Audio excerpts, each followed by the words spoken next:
Terima kasih. Untuk sesi ini lebih spesifiknya lagi, materinya adalah akselerasi transformasi digital penerapan rekam medis elektronik pada puskesmas di Kabupaten Brebes. Ini saya lewati saja, tadi sudah dibaca. Pokok bahasan, ada pendahuluan, kebijakan penerapan RME, kesiapan penerapan RME, dan penutup. Lanjut. Ini adalah kondisi geografis dari Kabupaten Brebes, Bapak Ibu. Untuk wilayahnya cukup luas. Di sini untuk Fasiankesnya RSU terdiri dari 15 RSU, 3 RSUD, 12 rumah sakit swasta, dan 38 puskesmas. Cukup kompleks sekali ini Bapak Ibu. Analisis situasi ditinjau dari aspek manajemen, dari kondisi atau akselerasi dari proses penerapan RME di puskesmas ini, saya coba melihat ditinjau dari 5 unsur aspek manajemen. Yang pertama dari unsur adanya ketersediaan tenaga rekam medik dari 38 puskesmas yang tersedia adalah 34 puskesmas rekam medik dengan kompetensi D3 rekam medik. Kemudian dari unsur money adalah support anggaran sumber dana APBD Kabupaten Brebes. Sementara ini untuk kegiatan sistem informasi hanya disupport dari APBD Kabupaten Brebes. Kemudian dari aspek material atau mesin, ketersediaan komputer, jaringan internet, Simpus support RME pada 38 puskesmas dan server di Dinas Kesehatan Kabupaten Brebes. Kemudian dari aspek metode, kami sudah menyusun plan of action, penerapan RME, puskesmas sudah dilaksanakan juga sesuai dengan target di dalam timeline. Kemudian dari aspek marketnya, Simpus support RME ini yang sudah terintegrasi dengan Satu Sehat, keseluruhan 38 puskesmas, berpotensi untuk mendukung penerapan pengelolaan BLUD puskesmas khususnya. Karena di tahun ini, kami di Dinkes Kesehatan Kabupaten Brebes sedang berprogres, ada program percepatan yaitu selain implementasi RME, ada juga pengembangan 38 puskesmas BLUD. Kebijakan penerapan RME, bisa kita lihat dari dasar hukum rekam medik, ada 2 regulasi, yaitu Undang-Undang Nomor 29 Tahun 2004 tentang praktek kedokteran, kemudian Undang-Undang Nomor 36 Tahun 2014 tentang tenaga kesehatan, di mana di 2 regulasi ini mencakup terkait dengan hak kewajiban dan yang berkaitan dengan tenaga medis, kemudian dari pasien sebagai pelanggan, juga terkait provider, yaitu Fasiankes yang memberikan pelayanan kepada pasien. Bagi dasar regulasi juga ada Permenkes nomor 24 tahun 2022 sebagai pengganti dari Permenkes 269 tahun 2008 tentang rekam medik, yang mana di dalam pasal 3 di sini juga diuraikan bahwa setiap Fasiankes wajib menyelenggarakan rekam medik elektronik. Tidak terkecuali juga puskesmas dan Fasiankes yang lainnya. Aspek hukum dari rekam medik elektronik, di sini juga diatur oleh ada 3 regulasi, yaitu Undang-Undang ITE, Peraturan Pemerintah tentang Sistem Informasi Kesehatan, Keputusan Menteri Kesehatan, yang mengatur di dalamnya adalah untuk Undang-Undang ITE, yaitu informasi elektronik atau dokumen elektronik atau hasil cetaknya merupakan alat bukti hukum yang sah. Kemudian mendasar kepada Peraturan Pemerintah Sistem Informasi Kesehatan Nomor 46 Tahun 2014, di sini juga mengatur terkait dengan penyelenggaraan rekam medik yang meliputi rekam medik elektronik dan rekam medik non elektronik. Untuk keputusan Menteri Kesehatan diatur tentang pedoman dan metadata penyelenggaraan rekam medik elektronik. Beberapa kebijakan yang terkait dengan penerapan RME sesuai dengan PMK nomor 24 tahun 2022. Yang pertama, bahwa rekam medik elektronik wajib diselenggarakan oleh seluruh Fasiankes, di mana di dalamnya ada deadline waktu, yaitu tanggal 31 Desember 2023, diberikan batasan bahwa semua Fasiankes harus sudah menerapkan rekam medik elektronik. Kemudian kewajiban penyelenggaraan RME oleh Fasiankes termasuk layanan telemedicine Kemudian juga seluruh Fasiankes wajib memiliki sistem elektronik penyelenggara rekam medik mengikuti standar variabel dan metadata meliputi definisi, format, kodifikasi, protokol pertukaran data yang ditetapkan oleh Kementerian Kesehatan. Selanjutnya juga disebutkan bahwa pasien berhak mendapatkan isi rekam medik miliknya dan memberikan akses persetujuan pasien. Selanjutnya diuraikan bahwa Fasiankes rujukan memiliki hak akses terhadap isi rekam medik elektronik atas persetujuan pasien. Dan yang terakhir ini bahwa Fasiankes wajib terhubung melalui platform terintegrasi dan interoperabilitas Satu Sehat yang telah disediakan oleh Kementerian Kesehatan. Nah, ini yang mendasar kepada Permenkes 24 tahun 2020 tentang rekam medis elektronik, yang dimana di sini sudah menegaskan bahwa tanggal 31 Desember 2023 seluruh Fasiankes wajib menerapkan rekam medik elektronik. Berikut adalah kesiapan penerapan RME pada puskesmas di Kabupaten Brebes. Adapun sesuai dengan plan of action yang sudah kami susun, tahapan penerapan RME yang sudah dan akan kami lakukan, yang pertama adalah identifikasi kebutuhan dan prioritas, kemudian pengembangan dengan mengadopsi standar, migrasi dan konversi data. Selanjutnya adalah sosialisasi, ada uji coba juga, dan monitoring evaluasi penerapan RME yang sudah penerapan SIMPUS yang sudah support dengan RME. Selanjutnya adalah proses aktivasi dan registrasi SIMPUS dalam platform Satu Sehat. Dan selanjutnya adalah pelaksanaan atau penerapan RME-nya. Bagi penjelasan dari tahapan tadi, untuk tahap identifikasi kebutuhan dan prioritas dari 38 puskesmas, tim kami dari Dinas Kesehatan secara bertahap turun langsung dari mulai bulan Juni sampai terakhir kemarin bulan September. Jadi kita bikin jadwal untuk 38 puskesmas tersebut dan memberikan semacam sosialisasi sekaligus juga semacam training gitu, training secara internal untuk teman-teman pengelola, yaitu untuk unit pendaftaran, poli umum, kefarmasian, unit pelayanan lainnya. Dengan syarat masing-masing puskesmas itu sudah memiliki minimal 1 unit komputer, ya, diharapkan khusus untuk pelaksanaan RME, tidak dicampur untuk kegiatan atau pengelolaan data yang lain. Dari 38 tersebut, 38 puskesmas yang tersedia tenaga rekam medisnya baru ada 34 puskesmas.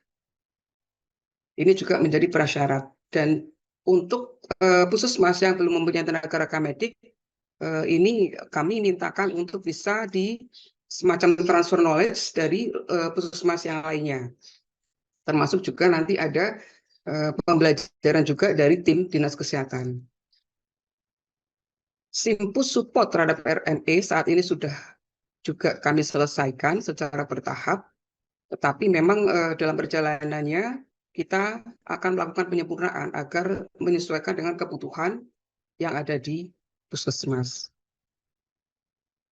Dan untuk 38 puskesmas ini sudah mempunyai jaringan internet, begitu pula server juga sudah disediakan di Dinas Kesehatan.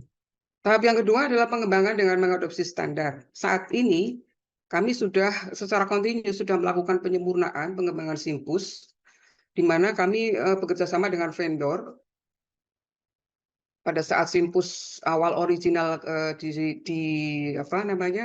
support untuk aplikasi SIMPUS di puskesmas sampai dengan sekarang pada saat kita support untuk RME-nya. Beberapa langkahnya yang sudah kami lakukan sejak bulan Oktober 2022, bahwa pihak pengembang SIMPUS ini sudah bersama-sama dengan tim DTO Kementerian Kesehatan melakukan metadata dan update SIMPUS. Kemudian pada awal bulan Desember 2022 telah melakukan juga pemetaan permasalahan SIMPUS di 38 puskesmas. Selanjutnya di bulan Desember 2022 itu juga telah dilakukan pertemuan secara bertahap dengan pihak ketiga pengembang SIMPUS.